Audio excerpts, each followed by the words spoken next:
Hey everyone, this is Chris. Welcome back to the channel. So I decided to get outside today and enjoy the weather. It's morning here in Busan and hope you're going well. I want to have a chat with you about money and one of the biggest decisions of your life and one of the most important things of your life related to money. And it is actually a very difficult conversation to have, and that is choosing a partner / getting married. Now, for you young people, I know you're probably thinking, how do I meet someone? Like, what's going to happen? Like, I feel like there's no one good to marry, or I feel like that there's no one around me, or I feel like I keep trying and just can't meet the right one. I'm going to address a little bit of that. And also too, for older people, you're going to know exactly what I'm saying as we go through these conversations. And I want you to leave advice for younger people as well that you might have. The first is that why am I talking about marriage or even just, finding a partner, however you want to call these things, is because if you make the wrong decision, you will lose half your money. If you make the wrong decision, you may lose all of your money. I mean, that would be the worst case scenario, but it is something that happens to a lot of people.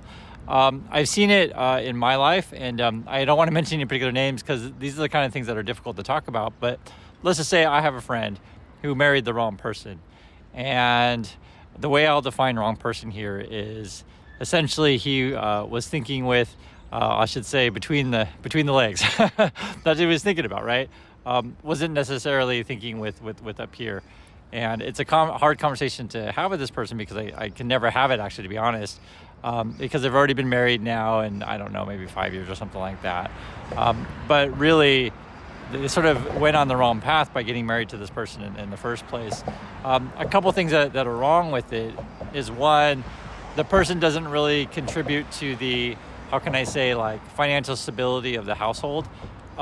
In this day and age, guys, this is just real. It's really hard to make it in this world with the cost of everything with only one income in the family. Yes, it's true that some families and some couples can do it. Completely true. It is true. Some can do it. But I would say overall for the vast majority of us, it's tough.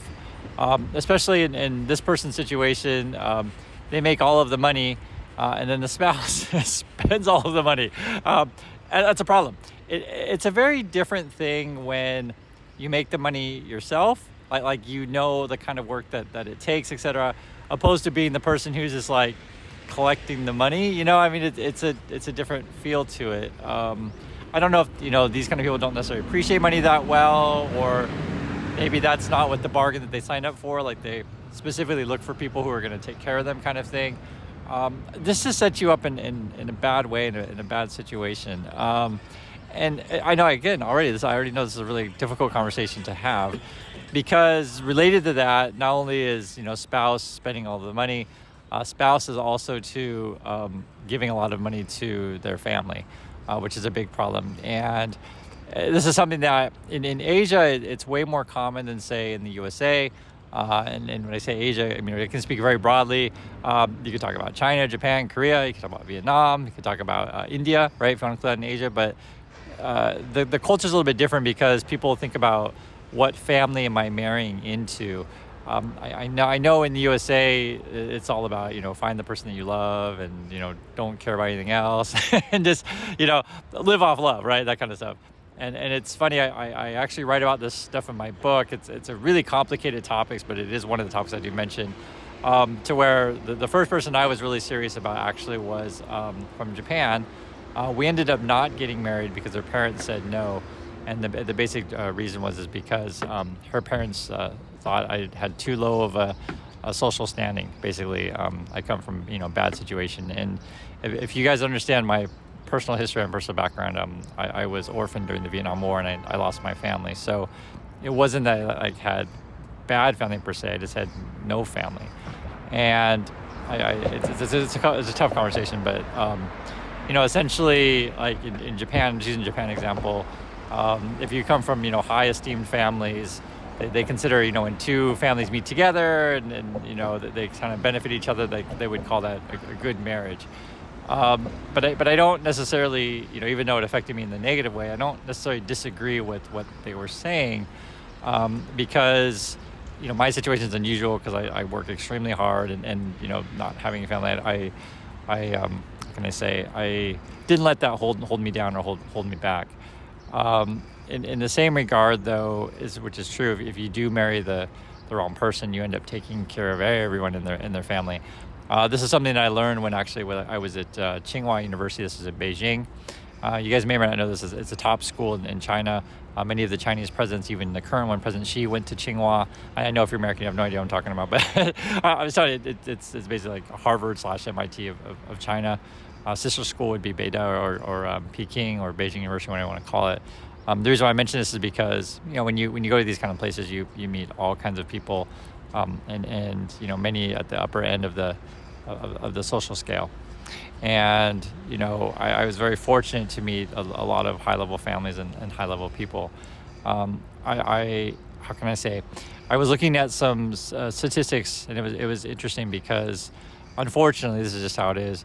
The lower down you go on the income scale, and this is just in USA. I can't speak for other countries. I'm just looking at US data. Divorce rate is higher. As you go up the income scale, the divorce rate actually goes down. Now, here's the funny thing, though. You get over a certain level, I think it was like 600,000, then it goes back up again. So I don't want to give the implication that having money alone will keep you from getting divorced, because you and your spouse, actually, you and your partner could make a ton of money, but still spend all of it all of the time. And also, too, you could make a ton of money, but you marry the wrong person, you end up, getting divorced or whatever, and then you basically lose half. I'm having this conversation with you because I think, and this will be the start of a conversation. We'll have multiple of these conversations, but it's trying to get you to be thinking about, okay, yes, it's fun to live your 20s and live between your legs. Guys, I was there. I was there. I know exactly how it is. Those kind of advices, and it's, one of the things I would say is use protection. The easy way to say it, any number of ways that you want to, use that. I'll let you decide on which is the best. But I think this is another thing that just, talking to just my experience of what I've seen my friends go through. Every now and then you'll have a friend who has a kid too early with someone that isn't really probably the right person. And then they're kind of stuck in a situation, and you trying to be a good parent, and you're kind of, how's the right word to say? Unhappy is not the right word, but it's not fully content. I guess that's a better way to say it, because you got married for the wrong reasons. You got married too early, and you didn't take the time that you needed to prepare yourself. This is a conversation like these type of conversations I'm with you right now is the kind of conversations that my wife and I, we actually talk about quite a bit during dinner. What do I mean by that? Because she always tells me about her friends' problems, and I always tell her about my friends' problems, this kind of stuff, because it's fun to just chat with. I talked to my friend and XXXXX, like example, like I have a friend who got married. I'm not sure if he's divorced now or not. I don't know. I don't ask too much about that kind of stuff, but I know he's with someone new, right? And I kind of had a hunch in the beginning that was probably not the right person for him. And actually in this situation, because I don't want to give the impression that my friends are always right and it's always the person they marry is wrong. I think my friend is horrible with money. Always buying the new fancy car every couple of years. And it's just not necessary. And I use these cars as the example because I think that's one of the big things that people really, how can I say, overindulge themselves in. But it's more than just that. It could be, for some people, it's going out to eat all the time, doing delivery food like all the time. And that stuff adds up quick. If you look at the prices of, in USA, be it your Uber Eats or your DoorDash or whatever, that stuff adds up quick. And I think also, too, this is sort of like if you marry the wrong person who sort of has these kind of habits to where you're spending your money all the time and you're wasting your money on things that you don't need to be doing, you're losing focus on the future and building a sustainable life for yourself. I know, on the channel we talk about investments, we talk about money, we talk about what's going on in the news, these kind of things. But I always want to emphasize giving you a fuller picture and talking with you about reasonable things about this stuff. I also encourage you to guys, write ideas and stuff in the comments of stuff you want to talk about. And just today I want to talk to you about being careful on who you choose to marry. Think about how are they going to contribute to the relationship. in a healthy way, meaning that, and you'll know this early on. I'll give you an example. My wife and I, when we first got together, actually, we took a trip to Bali. Bali's a great place. You haven't been there. But that was early on in our relationship. And when you do these kind of things, and you're picking out the flight, you're picking out the hotel, how long you're going to stay, these kind of stuff. There's some people who are like, this is a fantastic trip, and we're just going to go all out. No expense spared to do all the most expensive activities, at the most expensive places, kind of thing. Some people are like that, right? They just want to sort of live up that life. And there's nothing, how am I going to say? There's nothing wrong with having or wanting to enjoy your life. But this is where, many of these companies, be it travel companies or otherwise, take advantage of people like you, is that you think that you have to have a high price tag, or that you have to spend a lot of money to enjoy your life. And it's simply not true. I'll give you an example. So let's say we do go on vacation, and we went to Bali. It was fun. And you decide like where to eat. That's a good example. Some places you can go, you can eat on the water. You can have, the most expensive lobster if you want, and these kind of things. And maybe the dinner's going to cost you $400 or $500 or whatever, it's going to be. I'm just using just a random number as an example, but I think you guys get the gist where I'm going. Yeah, it's fun. It is. But sometimes, this is very real, you could have a lot of fun. You're still in Bali, and instead of like going to the $500 meal, you get the street market, local street food. You eat that on the street, you take it over the beach, and you just hang out, watch the sunset, and you ultimately get the same kind of experience. Not that we don't have good meals, and we do. we do. And you watch the channel, you'll see that we do. But it doesn't necessarily mean we have to do that, every single night during our vacation. We're already in Bali. We're already having a good time. We may just do that one of the nights, right? That kind of conversation to have with someone, that you make the relationship focused, or the trip focused on being with each other, enjoying each other's time, and not putting yourself under the pressure that you have to spend money in order to have fun, or the more money you spend, the more fun you have. And it's actually not really the case. And I just use that one example as one.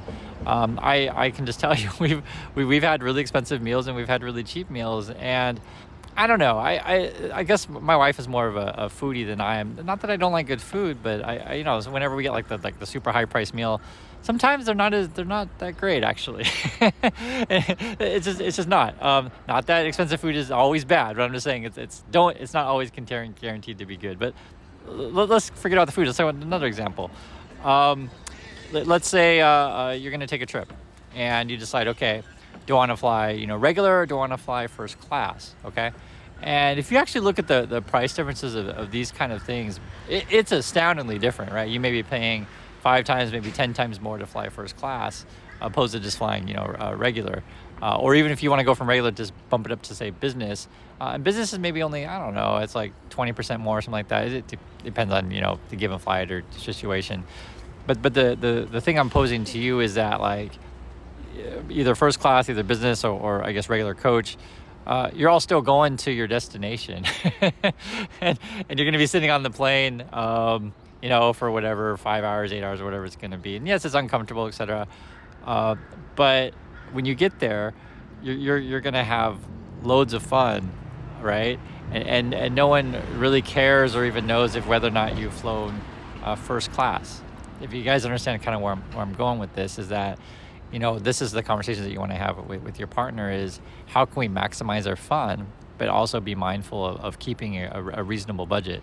And my wife and I, we've done this stuff, and I guess this is kind of what was on my mind was, if you follow my other channel, my vlog channel, my wife and I, we just had our anniversary, and it was actually kind of fun. I was looking through our honeymoon photos. We took 3 weeks in Europe, actually, really a lot.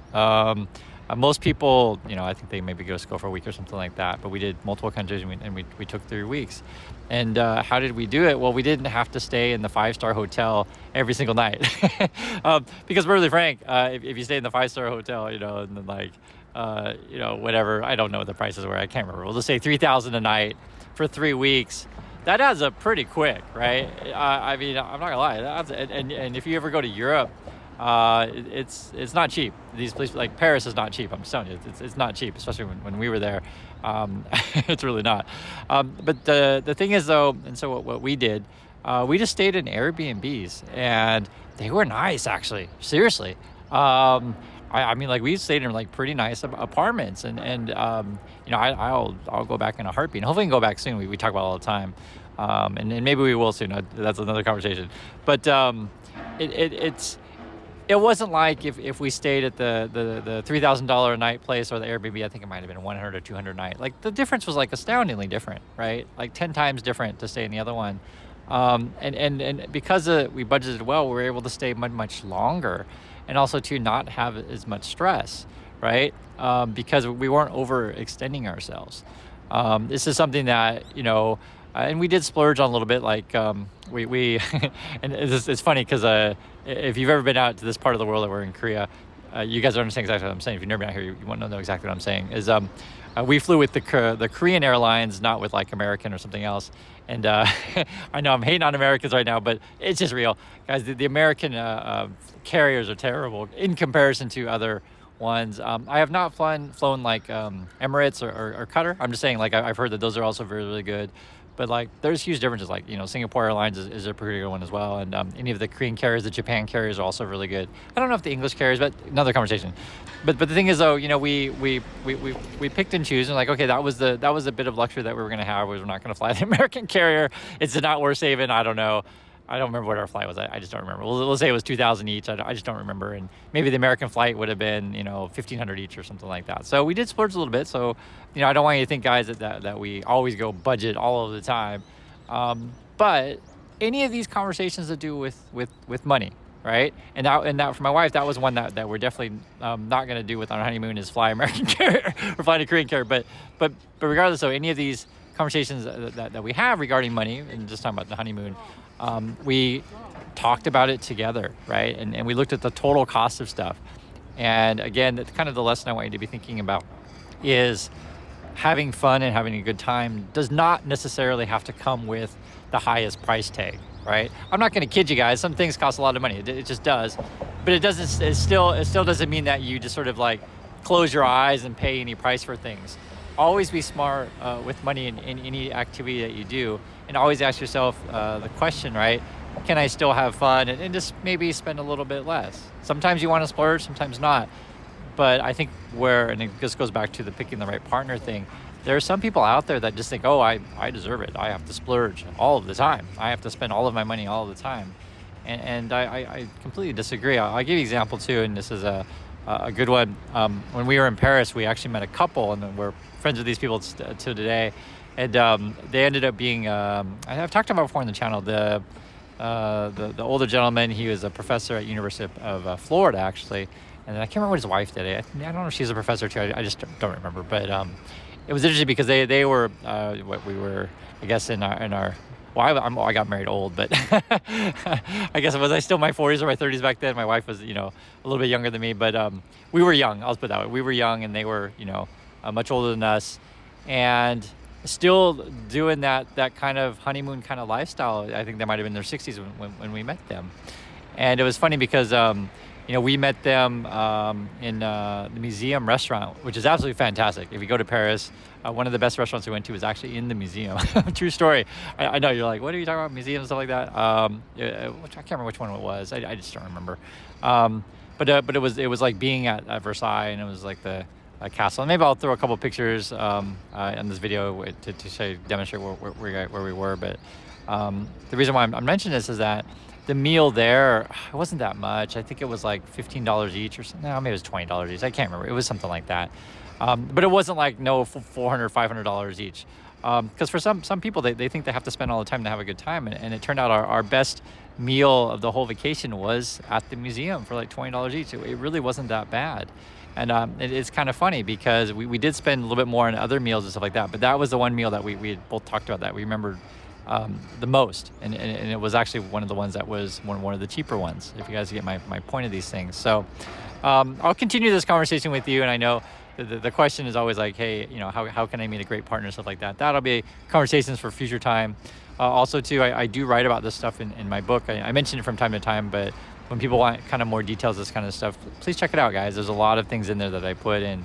And I like to have these conversations with you because I feel like social media is so out of whack with reality that it really gives and sends the wrong message to young people out there. So anyway, hopefully you enjoyed this talk. We'll try to do some more and show you a little bit more of Busan.